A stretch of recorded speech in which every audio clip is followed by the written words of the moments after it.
तुम ये क्या करने आई हो? यहाँ पे क्यों आई हो तुम? हाँ, अब क्यों आई हो तुम यहाँ पर?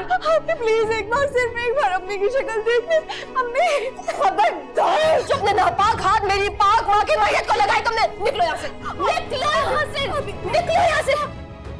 अभी निकलो, अभी प्लीज सिर्फ एक बार अम्मी की शक्ल देखने दे, उसके बाद मैं अपनी शक्ल नहीं दिखाऊं।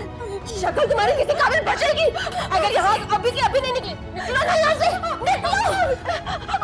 अभी प्लीज मेरे साथ ऐसा मत करे। अभी प्लीज एक बार अम्मी का चेहरा देखने दे। जिसके साथ भागे थी ना, जिसके साथ तुमने तो मुंह काला कराया था, उसी के घर में दफा।